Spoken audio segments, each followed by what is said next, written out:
Hey, Steve Zook, welcome back to Poke Sue channel and the Guitar Ladder System. Hey, I'm showing you can order the Guitar Ladder System at stevezookguitars.com. Just scroll down the home page, 199, 100 studies, chart, and video for each one. I don't send all at once. It's not effective to absorbing in your subconscious that way. This is a Gibson L50 1949, by the way. But anyway, you can also go where the guy's surfing in my homepage of my Pokesue channel and click buy the Guitar Ladder System. You just need to fill in, the amount, which is $199, and then after you order, maybe touch bases with me on my Pokesue email, which is pokesue@gmail.com.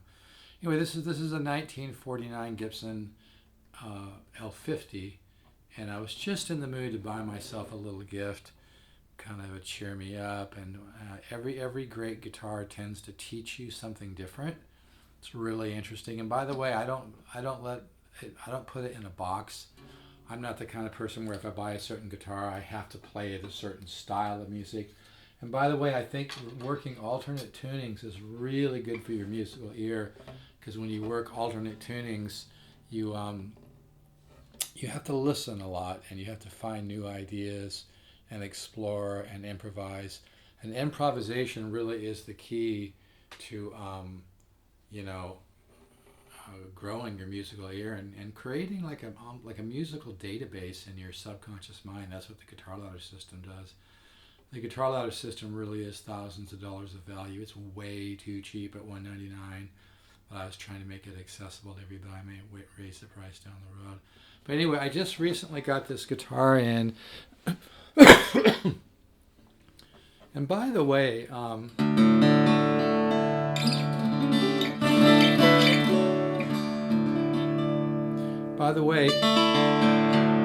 when I want a guitar, it often takes me 6 months to a year, oftentimes a year, to find a great guitar, even when I'm specific about what I want, because I know from doing this for over 30 years, the great guitars are few and far between, and you got to sift through the stuff that maybe has cracks and issues or a different neck or whatever.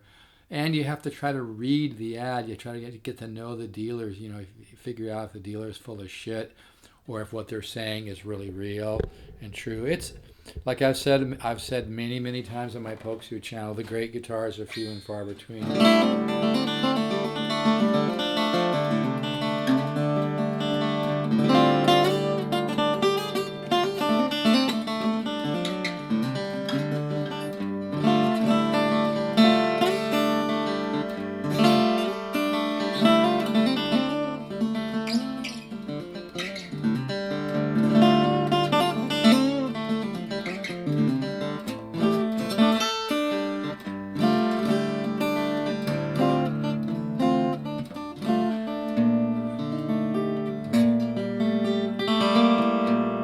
Anyway, I think I just got this guitar in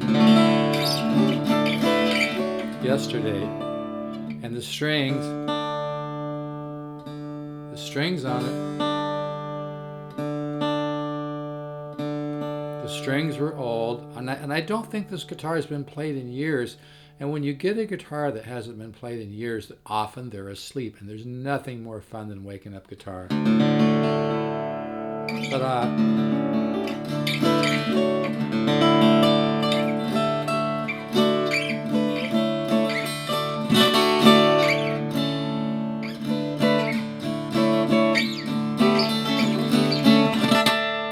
And I had an intuitive vibe that this guitar was a good one, but when I first got it and started playing it with the strings it had on it, it sounded okay, but I was just kind of disappointed.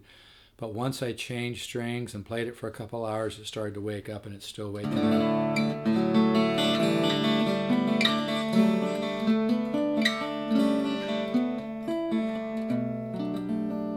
So I thought I'd just share the sound of it. It really sounds nice, but like I've said before, it's really not easy to find a great guitar. A lot of guitars are just kind of average, but I like the fact that it was a 49 Gibson.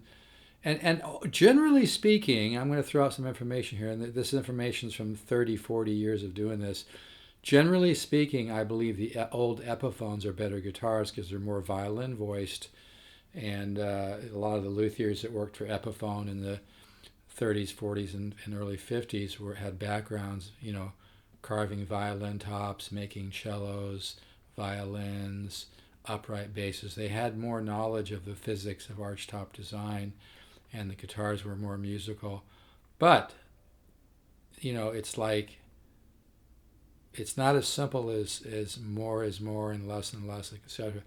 There's a certain mid-range bloom that the old Epiphones have, but again, it varies greatly from guitar to guitar. They don't all have it. People always email me and say, well, what's better, Epiphone Triumph Regent or L7 or L5 or whatever?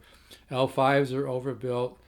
They're way overbuilt, which maybe makes them have that treble drive thing that cuts through in a big band. L7 is actually a better guitar. Again, you got to find the right one. But the L50 is a carved top. I think it's a laminate back. But this guitar sounds just beautiful. It has some really beautiful overtones.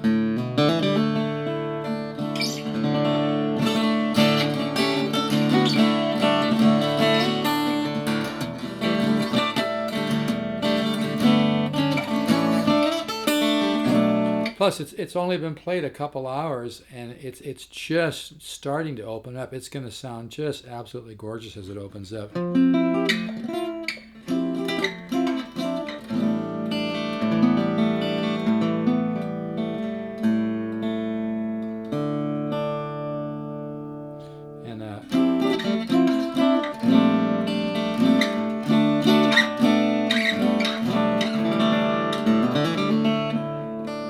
But anyway, the great guitars are few and far between, but I had a 1953 Epiphone Triumph Regent once that sounded unbelievable. Had really, the secret of a great guitar, whether it's an arch top or a flat top, is the mid-range and the mid-bass and kind of an orchestral balance. But my 53 Epiphone Triumph sounded really, really good. Unfortunately, I sold it to cover some bills at the time and everything. It happens. But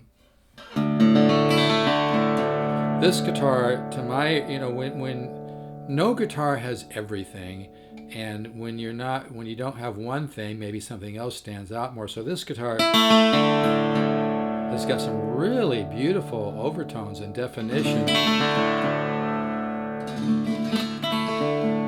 can hear that.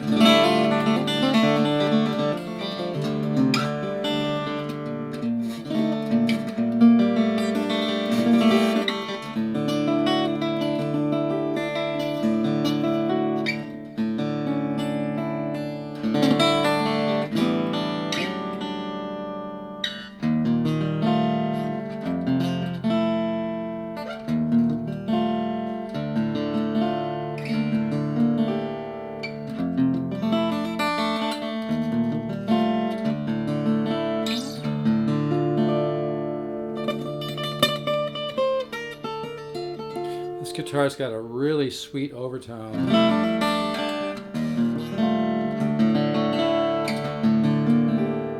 When you play it with weight,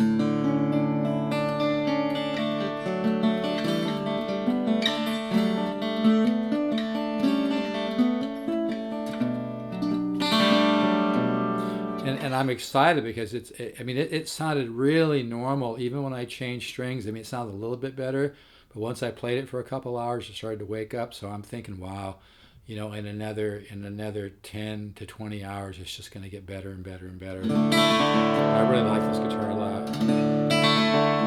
I read somewhere online that somebody said they thought it maybe had some kind of a dobro type tones in it, But it's a beautiful guitar too. It's 16 inches wide.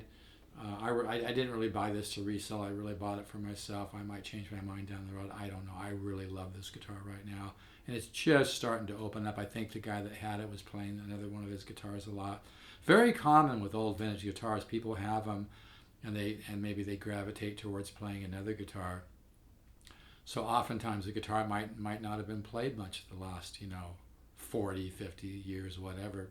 I think this is the case with this because, like I said, the tone, how it sounds now compared to even after I changed strings, it took a couple hours for it to be, and I have a way I kind of break in a guitar with a lot of harmonics and playing, and I do a lot of harmonics and try to wake it up. And I happen to believe, I know it sounds like Star Trek, that my electromagnetic field affects the guitar too. But anyway, the energy that I have in my body and my whole energy field, aura, whatever you want to call it. But yeah, I really dig this guitar a lot, and I love how it looks. I think it looks so cool. But yeah, it's starting to really sound good, man. I'm really, and like I'm having so much. I love waking up a guitar.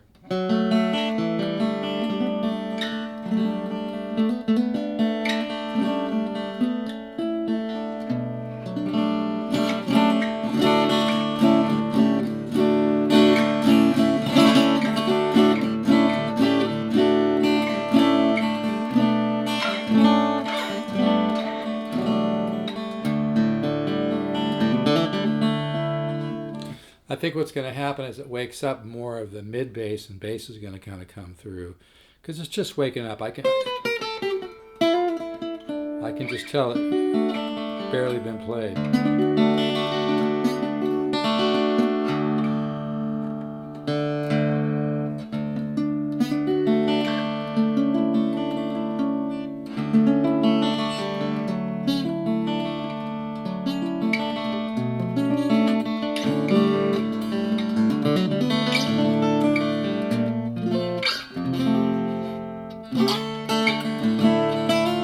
Yeah, an archtop guitar doesn't have to just be, used for that kind of stuff. I think they sound really beautiful. I think an archtop guitar sounds really beautiful in Dadget.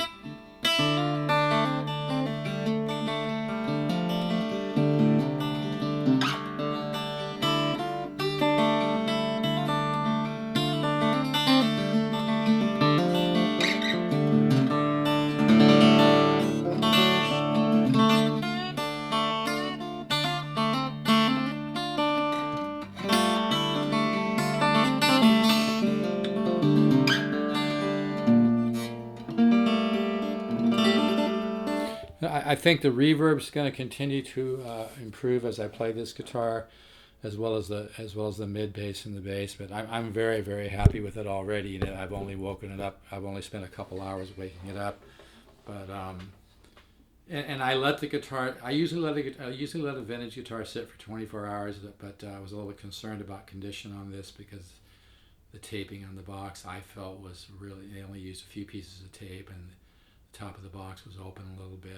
And I use a lot of tape. I don't believe in this, use just a few pieces of tape to save a little money as a dealer. I don't buy it. I tape all my boxes. I tape the shit out of my boxes, make them really tight sealed. This one was not that tight sealed. It kind of bummed me out, really.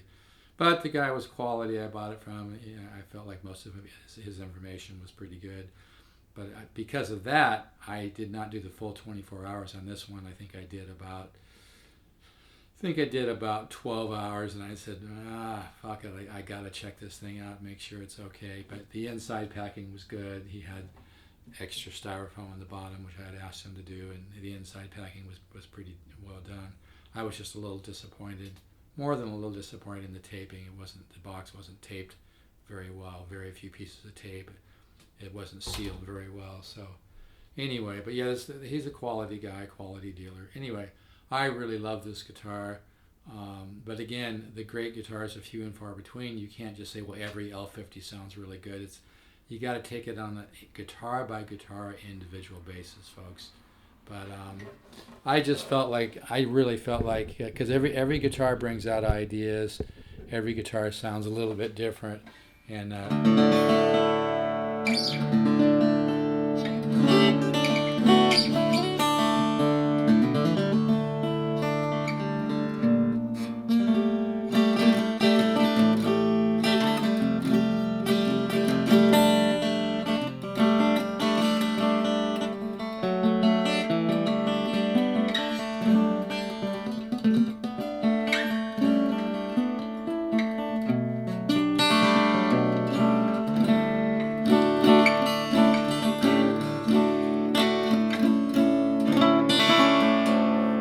Yeah, this guitar almost has a little bit. It's very hard to describe tone.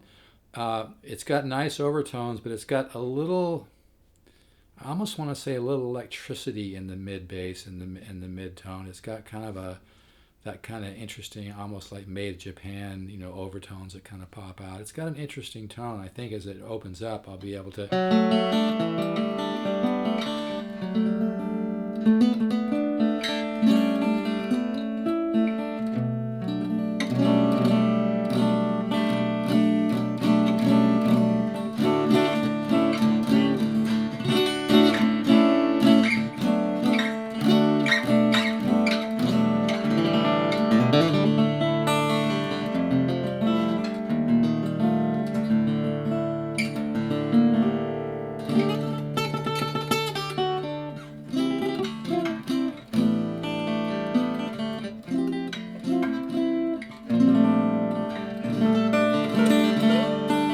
Anyway, I'm really happy with it. Every guitar is different. Like I said, if you ask me, well, what's better, an L7 or an L50?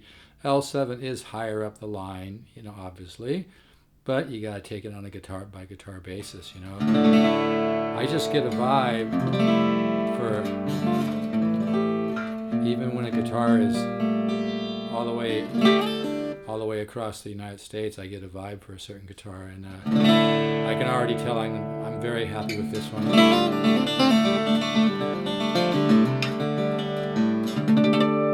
And I do think I think alter tuning is really good. Working alter tunings is really good for your musical ear and your musical soul, your musical database, so to speak. I keep one guitar in kind of a flamenco tuning, and then I have several guitars in dadgad, and then regular archtop guitars, hollow bodies, and normal tuning. I hope you can hear that. That overtone sounds really sweet. And it's just starting to.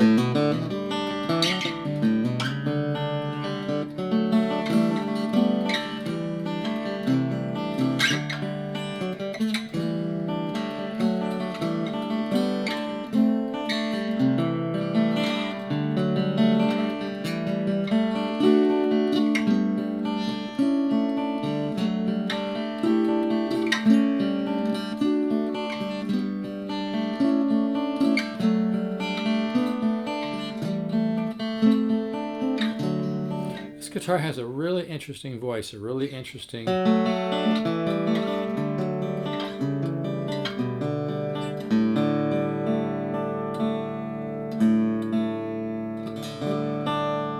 might just play this guitar, do a video with it every, 10 hours just so you can hear it.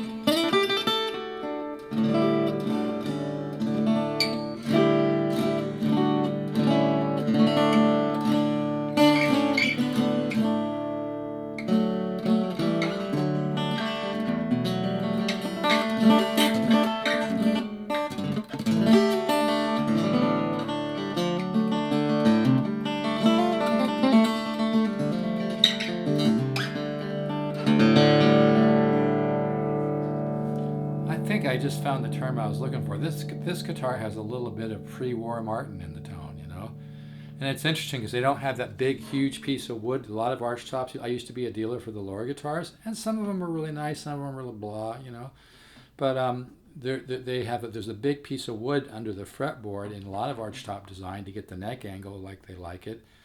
Although I've heard even some of the D'Angelicals were made with a negative neck angle. But this guitar doesn't have a big piece of wood under the fretboard like most arch tops. To me, that slows down the transfer of tone. I don't think it's necessarily a good thing. This guitar, the fretboard is on the top of the body. There's not a huge piece of wood under the fretboard. I think it's a plus, personally.